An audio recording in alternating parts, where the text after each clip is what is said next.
warahmatullahi wabarakatuh. Alhamdulillah wassalatu wassalamu ala Rasulillah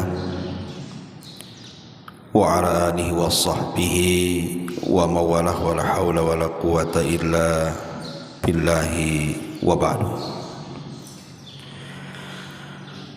Alhamdulillah, di pagi hari ini kembali kita bisa duduk untuk bertalabul ilmi, dan pembahasan di pagi hari ini kita akan mengupas tentang keajaiban salat sunnah qobliyah dan juga ba'diyah. Ma'asyiral muslimin yang dimuliakan Allah Subhanahu wa taala, salah satu nikmat yang Allah Subhanahu wa taala anugerahkan kepada kita adalah Allah Subhanahu wa taala mensyariatkan kepada kita banyak ibadah, bukan hanya yang wajib tapi juga yang sunnah. Tentu ada perbedaan antara salat wajib dan juga salat sunnah, tapi bukan ini yang kita akan jelaskan. Kita akan fokus kepada salat sunnah yang memiliki keistimewaan yang luar biasa, qobliyah dan juga ba'diyah, atau dikenal dengan sunanu ar-ratibati, sunnah-sunnah rawatib. Yang pertama, keutamaan secara umum dulu, bahwa salat sunnah rawatib dan juga salat sunnah secara umum fungsinya adalah jabrus salatil faridati, dalam rangka menembel salat-salat wajib yang kita lakukan boleh jadi ada kekurangan di dalamnya. Dan itu disyaratkan dalam sebuah hadis. Nabi SAW mengatakan, awwalu ma yuhasabun nas bihi yaumal qiyamah min a'malihim as-salatu. Yang pertama kali dihisab bagi manusia pada hari kiamat adalah solatnya. Maksudnya yang berhubungan dengan Allah. Kalau yang berhubungan dengan manusia, persoalan darah. Yaqulu Rabbuna Azza wa Jal, maka berfirman Rabb kita Azza wa Jal li malaikatihi, kepada para malaikatnya, wa huwa a'lam, sementara Allah sebenarnya sudah tahu. Unzuru fi salati abdi atammaha am naqasaha, lihat kepada salat hamba, apakah dia menyempurnakannya ataukah menguranginya. Fa in kanat tammatan kutibat lahu tammatan, kalau memang salatnya sempurna, catat dia secara sempurna. Wa in kana intaqasa minha syai'an, kalau memang dia ada kurang-kurangnya dalam salat wajib itu, entah kurang khusyuk, entah kurang tumaknina, maka Allah katakan, ungduru hal li abdi min tatawu'in, lihat kepada hambaku ada enggak salat sunnah yang ia kerjakan. Fa in kana lahu tatawwu', kalau memang dia punya salat sunnah, qala atimmu li abdi faridatahu, sempurnakan kepada hambaku pahala salat wajibnya. Thumma tu'khadul a'mal ala dzak, kemudian ambillah pahala dari amal-amal tersebut dan jadikan sebagai penembelnya.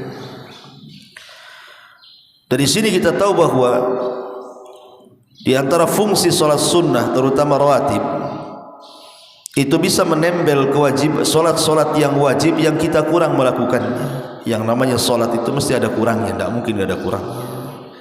Kadang kita menghayal, kadang kita mungkin lagi lelah, letih, sehingga mungkin gerakan-gerakannya kurang tumaknina dan begitu seterusnya.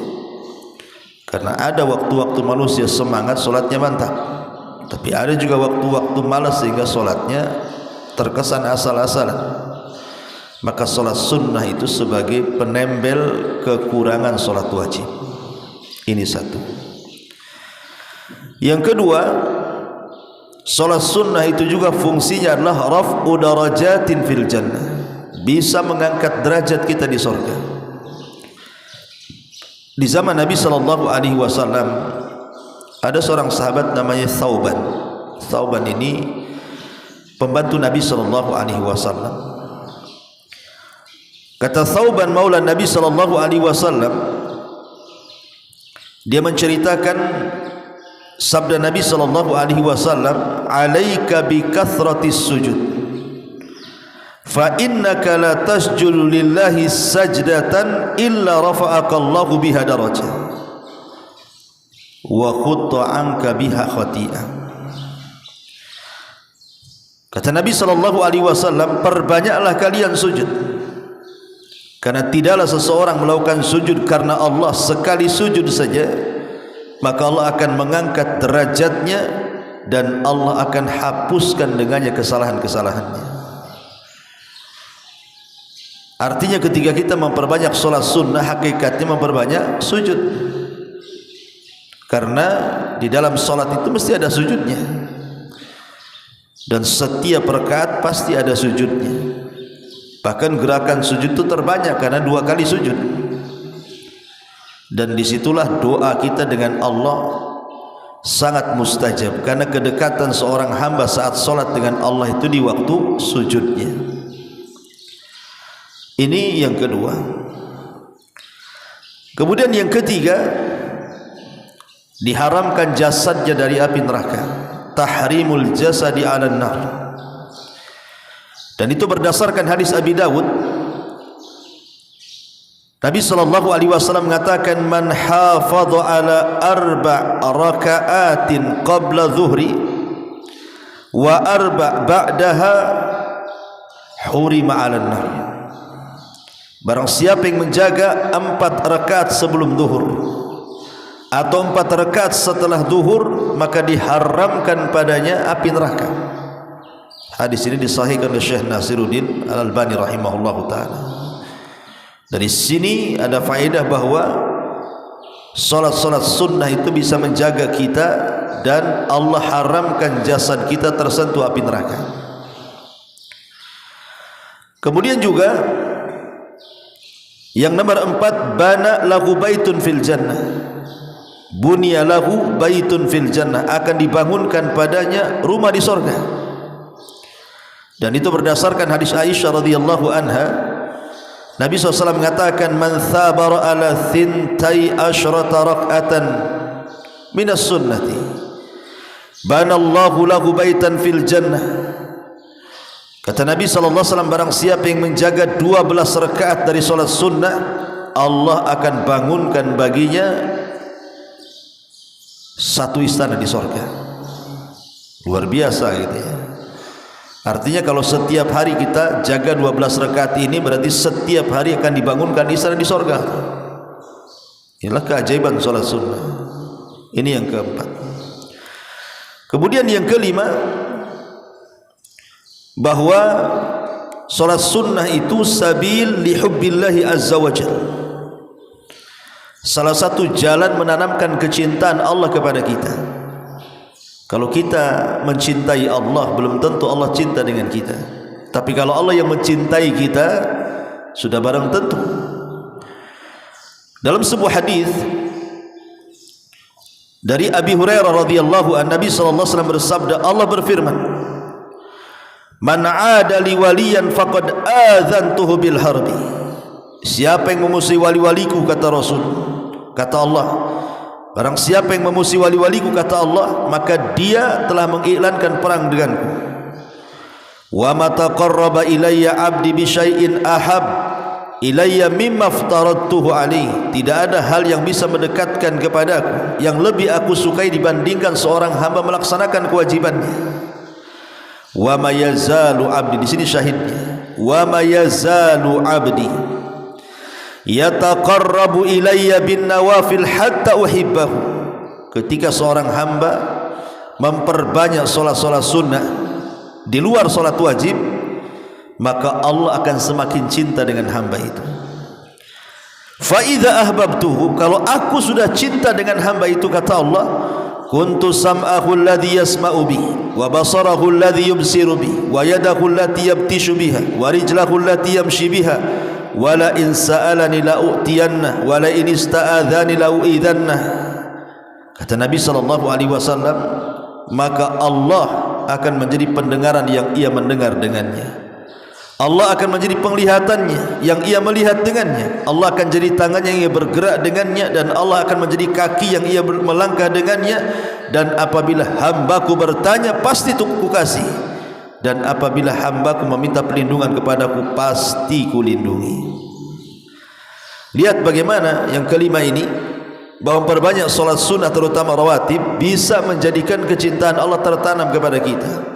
Dan apabila Allah cinta dengan kita, dahsyat ikhwan. Karena dalam sebuah hadis,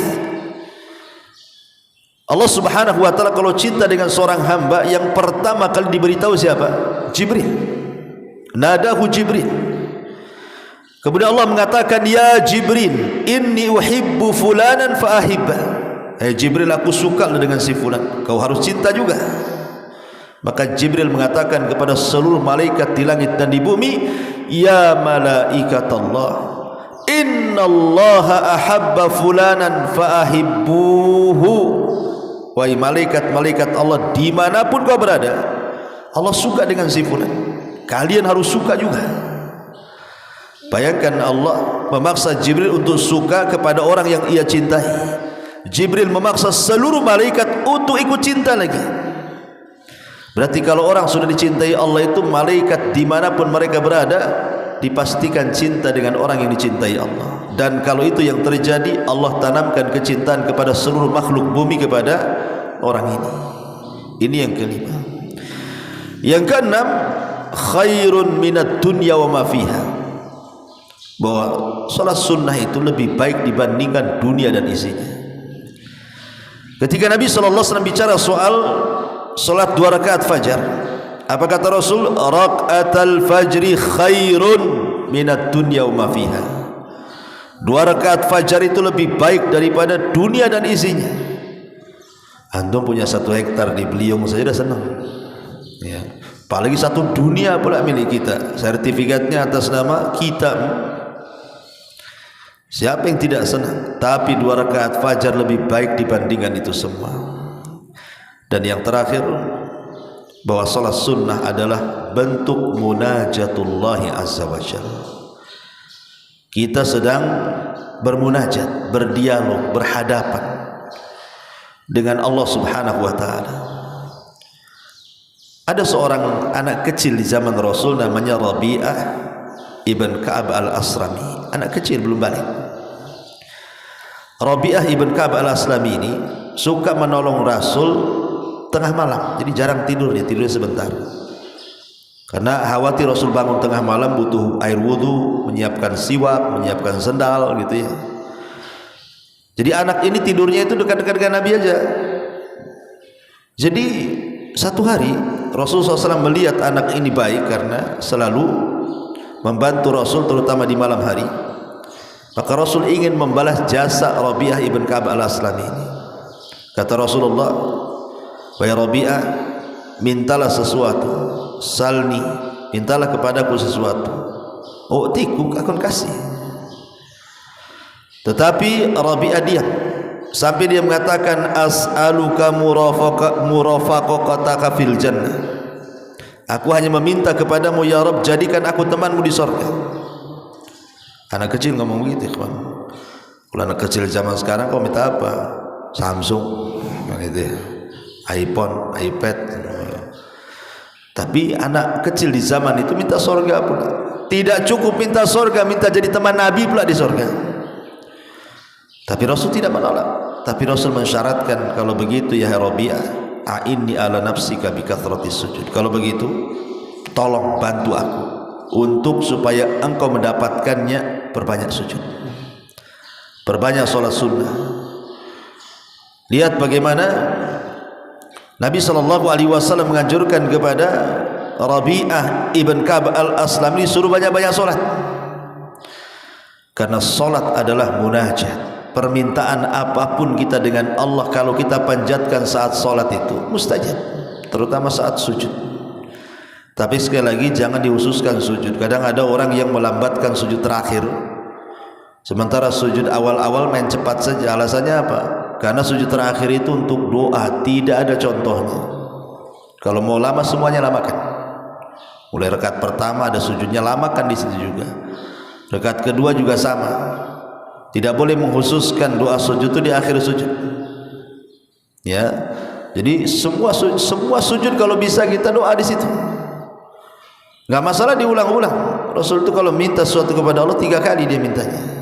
Paling sedikit gitu ya. Inilah diantara secara umum keutamaan solat sunnah wabil khusus solat rawatib. Baik, kita akan khususkan pembahasan kepada solat-solat sunnah rawatib. Ma'asyiral muslimin yang dimuliakan Allah Subhanahu wa taala. Dari Abdullah ibn Syaqiq radhiyallahu anhu, dia mengatakan, Sa'altu Aisyah an salati Rasulillah sallallahu alaihi wasallam minat tatawwu. Kata Abdullah ibn Syaqiq, aku bertanya kepada Aisyah tentang solatnya Rasul, dari solat sunnah yang dilakukan Rasul. Maka Aisyah radhiyallahu anha mengatakan, kana yusalli qabla dhuhri arba'an fi baiti. Dia kadang solat sebelum zuhur 4 rakaat di rumahku. Thumma yakhruju fayusalli bin nas, kemudian keluar, kemudian solat dengan manusia. Thumma yarji ila baiti, kemudian pulang lagi ke rumahku. Fayusalli rak'ataini, dia pun salat 2 rakaat. Wa kana yusalli bin nas al-maghrib, kemudian dia salat bersama manusia salat maghrib. Thumma yarji, kemudian dia balik ila baiti, ke rumahku. Fayusalli rak'ataini, kemudian salat 2 rakaat. Wa kana yusalli bihimul isya, kemudian dia salat isya bersama manusia. Thumma yadkhul, kemudian masuk baiti, ke rumahku. Fayusalli rak'ataini, dia pun salat 2 rakaat. Wa kana yusalli minal laili 9 raka'atin fihinna witri. Kadang-kadang beliau salat malam 9 rakaat yang ada witirnya di situ. Wa kana yusalli lailan tawilan qa'iman. Beliau salat malam berdiri dengan sangat lama. Kemudian fa idza qara'a wa huwa qa'im raka'a wa sajada wa huwa qa'im. Apabila dia membaca dia berdiri, kemudian ruku, kemudian sujud, kemudian dia berdiri, sampai seterusnya, sampai kepada thumma yakhruju fayusalli bin nas salatal fajri. Wa kana idza tala al fajru shalla rak'ataini. Kalau terbit fajar dia salat 2 rakaat. Kemudian keluar salat bersama manusia salat fajar. Dari sini kita tahu rawatib ini 4 rakaat sebelum zuhur. Kemudian 2 rakaat setelah zuhur. Kemudian 2 rakaat setelah maghrib, berarti sudah 8 ya. Kemudian 2 rakaat sebelum fajar, berarti 10. Dalam hadis Aisyah radhiyallahu anha 10. Kemudian juga dari Nafi, dari Abdullah bin Umar radhiyallahu anhu, anna Rasulullah sallallahu alaihi wasallam kana yusalli qabla dhuhri rak'atain. Kata Abdullah bin Umar, Rasul itu salat 2 rakaat sebelum zuhur. Kemudian wa ba'da rak'ataini, kemudian setelah 2 rakaat. Wa ba'dal maghrib rak'ataini, kemudian setelah maghrib 2 rakaat fi baiti, di rumahnya. Wa ba'da salatil isya rak'ataini, dan setelah isya juga 2 rakaat. Wa kana la yusalli ba'dal jum'ati hatta yansarifa fa yusalli rak'ataini. Kemudian dia pun salat setelah, tidak melakukan salat setelah Jumat sampai berpaling. Kemudian dia salat 2 rakaat. Afwan, hadis Aisyah 12 ya, bukan 10. Saya ulangi, hadis Aisyah pertama 4 rakaat sebelum zuhur, 2 rakaat setelah zuhur, 2 rakaat setelah maghrib, 2 rakaat setelah isya, 2 rakaat setelah sebelum subuh. Itu 12 rakaat dalam hadis Aisyah ya. Dalam hadis Ibnu Umar ini dijelaskan 2 rakaat sebelum zuhur 2, 2 rakaat setelah zuhur 4, 2 rakaat setelah isya 6. Kemudian beliau di sholat Jumat tidak sholat di masjid, tetapi pulang kemudian sholat di rumah 2 rakaat. Kemudian juga hadis dari Aisyah yang lainnya, anna Nabiy sallallahu alaihi wasallam kana la yada arba'an qabla dhuhri wa rak'atain qabla salatil ghada. Beliau tidak pernah meninggalkan 4 rakaat sebelum zuhur dan 2 rakaat sebelum subuh, arti alias 2 rakaat fajar. Ma'asyiral muslimin yang dimuliakan Allah Subhanahu wa taala. Maka dari sini ada perselisihan para ulama tentang salat sunnah rawatib itu 10 rakaat atau 12 rakaat. Di mana letak perselisihannya? Di salat sunnah sebelum zuhur. Ada 2 rakaat, ada 4 rakaat gitu maksudnya ya. Yang mengatakan sebelum zuhur 4 rakaat berarti jumlah rawatib 12 rakaat. Bagi yang berpendapat sebelum zuhur 2 rakaat berarti salat rawatib itu 10 rakaat gitu maksudnya. Ma'asyiral muslimin yang dimuliakan Allah Subhanahu wa taala. Tapi kalau kita lihat di sini, Nabi sallallahu alaihi wasallam kebanyakan melaksanakan salat sunnah itu bukan di masjid, tetapi di rumahnya. Kenapa? Alasannya 1. Hadis dari Zaid ibn Thabit, dia mengatakan Rasulullah SAW bersabda, "Sallu ayyuhan nas fi buyutikum fa inna afdala salatil mar'i fi baitihi illa salatal maktubah." Kata Rasul, salatlah kalian wahai manusia di rumah-rumah kalian, maksudnya salat sunnah. Karena seutama-utama salatnya seseorang di rumahnya kecuali salat wajib di masjid. Dari sini menunjukkan bahwa hadis Zaid bin Thabit menunjukkan Rasul suka salat sunnah di rumah. Kemudian hadis Aisyah yang tadi kita baca juga, Rasul kalau salat wajib berjamaah, kalau salat sunnah pulang. Menunjukkan bahwa rumah itu lebih afdal dilakukan salat sunnah dibandingkan di masjid. Alasan yang kedua, likaunihi akhfa wa ab'ad minar riya wa aswan minal muhbitah. Karena di rumah itu lebih ikhlas, lebih tersembunyi, lebih jauh daripada riya, sehingga menjauhkan seseorang dari hal-hal yang bisa membatalkan amalan. Kemudian yang ketiga, liyatabarrak al-baitu bidzalik, supaya rumahnya diberkahi, wa tanzilu fihi rahmatu wal malaikatu, supaya rahmat turun dan para malaikat juga turun, wa yanfiru minhu syaitan, dan supaya wa yanfiru minhu asyaitan, supaya setan lari dari rumah kita. Jadi sini liyatabarrak al-bait bidzalik, supaya rumah menjadi berkah, wa yanzila fihi rahmat wal malaika, supaya rahmat dan malaikat turun, wa yanfira minhu syaitan, supaya setan lari. Itulah fungsinya kenapa salat sunnah itu di rumah. Karena Rasul mengatakan la taj'alu buyutakum al-maqabir, janganlah kalian jadikan kubur kalian seperti kuburan, rumah kalian seperti kuburan. Karena kuburan sepi, maka jangan kalian jadikan rumah kalian seperti sepinya kuburan. Lakukan ibadah-ibadah tadi. Dari sini menunjukkan inilah kemudian keutamaan salat sunnah di rumah. Tetapi bukan berarti kalau salat sunnah di masjid tidak boleh, tidak ada masalah.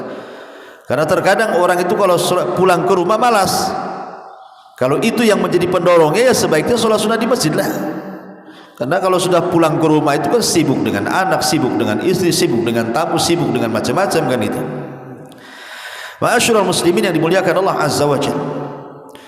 Adapun salat-salat sunnah yang lainnya ya banyak, seperti salat sunnah duha, salat sunnah witir, kemudian salat sunnah selepas wudu gitu ya.